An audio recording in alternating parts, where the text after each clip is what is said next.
Good evening, dear listeners. Tonight, let us nestle into a favorite chair, lower the lamps until their glow suggests the velvet hush of a neighborhood picture palace, and wander from Hollywood Boulevard to Pennsylvania Avenue.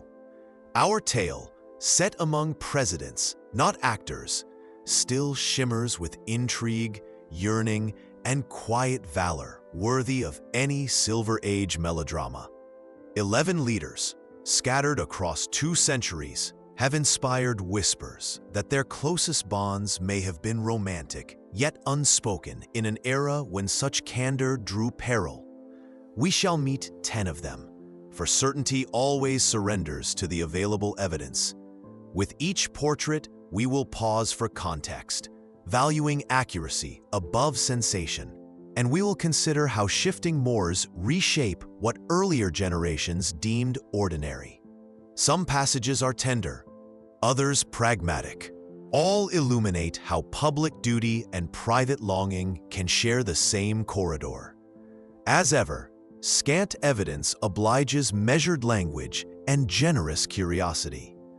Our curtain rises on James Buchanan, president from 1857 until the eve of Civil War. The only lifelong bachelor ever to hold the office, Buchanan came from rural Pennsylvania and cultivated a courtly, almost European manner that many contemporaries found charming and slightly enigmatic. Washington society soon noted that he shared a home, correspondence, and daily routine with Senator William Rufus King of Alabama, later vice president under Franklin Pierce. The men dined, traveled, and greeted callers together for more than a decade. Andrew Jackson teased them with nicknames like Miss Nancy and Aunt Fancy, proof that even rugged frontiersmen gossiped when schedules allowed. Surviving letters reveal Buchanan's distress when King was posted to Paris. He wrote of feeling solitary and alone, and joked that he must now woo several gentlemen.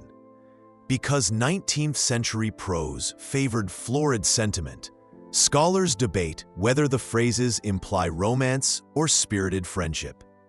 Yet the length of their shared household and Buchanan's choice to remain unmarried make the speculation enduring.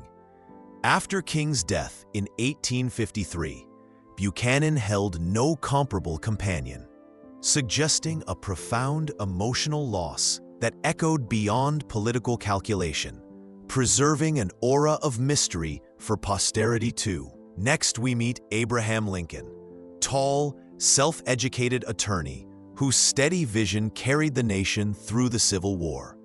Long before the volleys at Fort Sumter, Lincoln rented a cramped room above Joshua Speed's General Store in Springfield, Illinois. Boarding house norms often required 2 men to share one narrow bed, yet the surviving letters suggest an emotional closeness unusual even for that candid century. Lincoln spoke of gloom lifted only by Speed's presence, and Speed remembered evenings of whispered ambitions lasting until sunrise. After Speed married, Lincoln confessed feeling nearly forsaken, though joy soon tempered envy. Skeptics remind us that Victorians prized florid prose, while advocates note the rare candor of the exchange. No document proves a physical bond, but the friendship plainly nourished Lincoln's resilience amid despair. During the White House years, Joshua Speed remained a trusted correspondent, offering counsel from Kentucky when grief over 2 lost sons weighed heavily upon the presidential couple. Another frontier companion, Billy Green, later described sharing blankets on surveying trips, casting the young lawyer as gentle, humorous, and driven by fairness. Whether these recollections hint at romance or record the open-hearted customs of earlier days, they reveal a leader strengthened by fellowship rather than dulled by convention.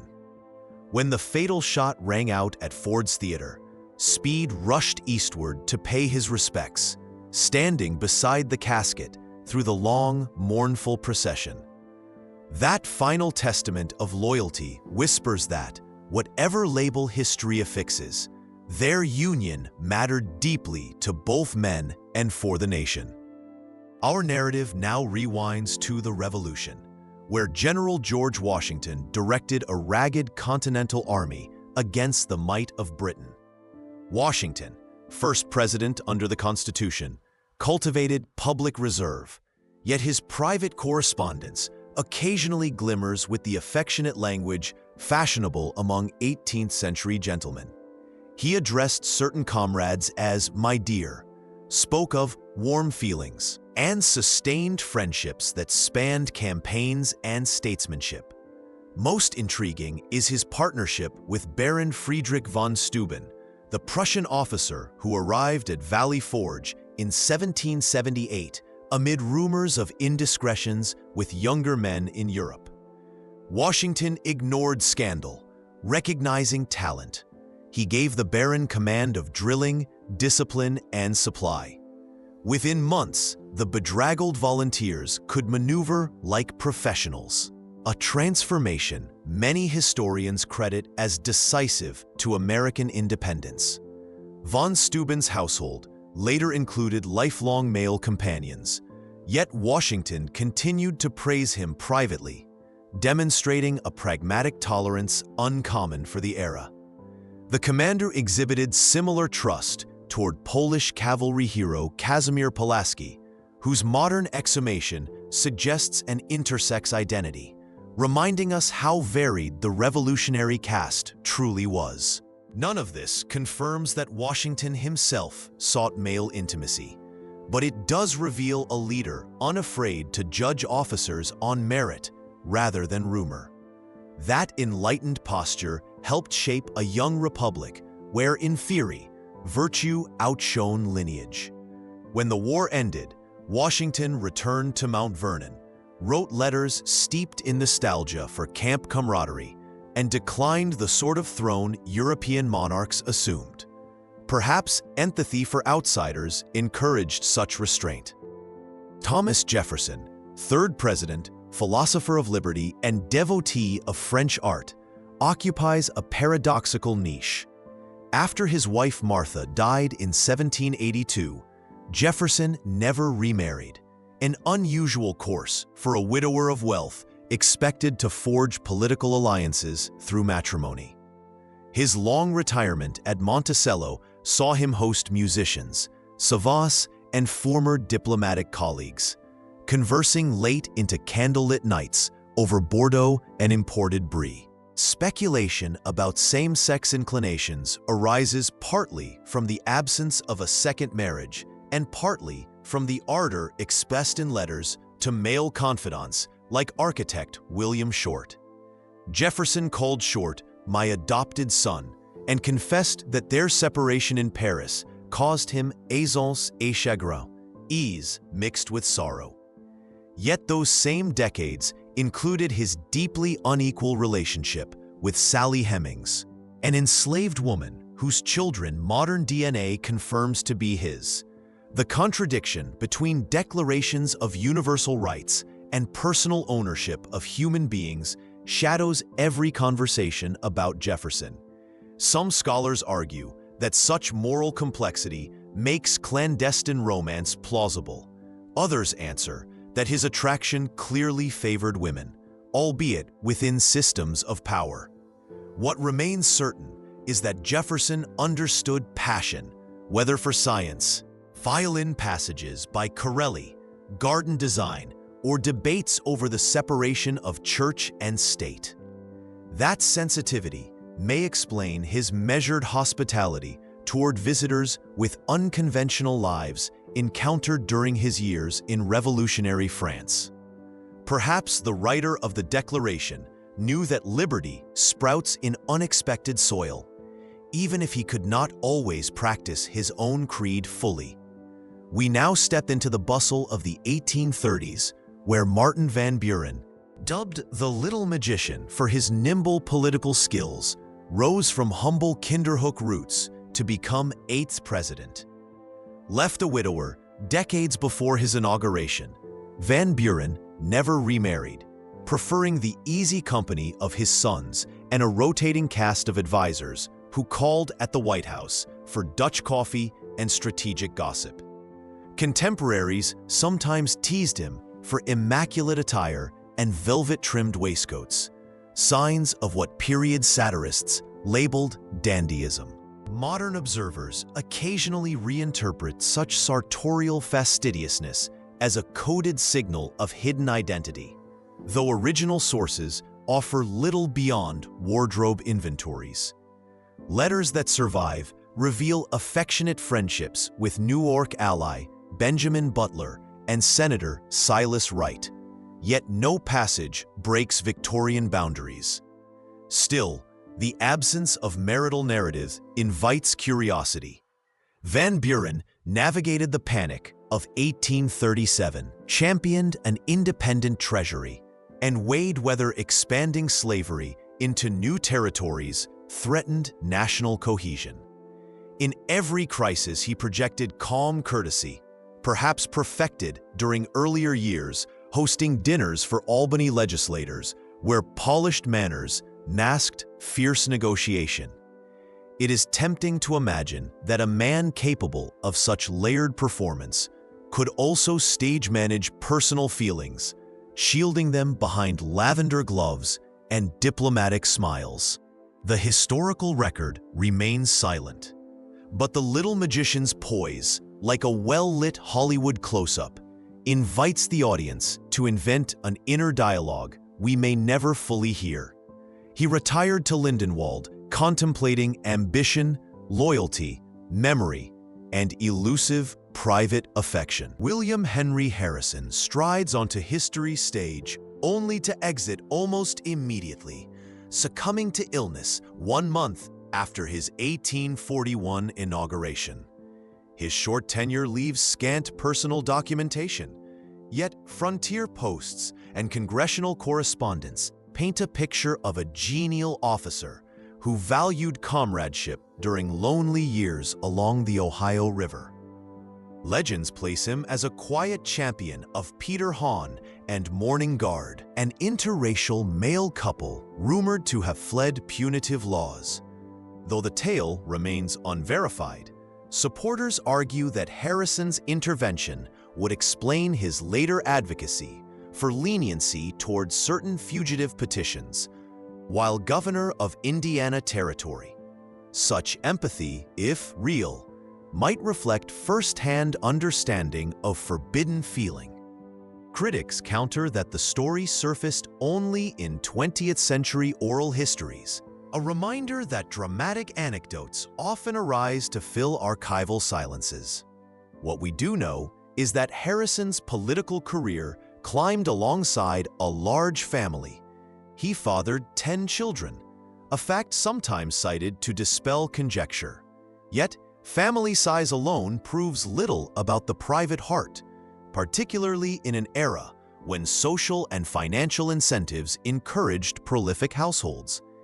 In Hollywood terms, Harrison is the enigmatic cameo, present just long enough to spark curiosity, departing before motivations fully unfold.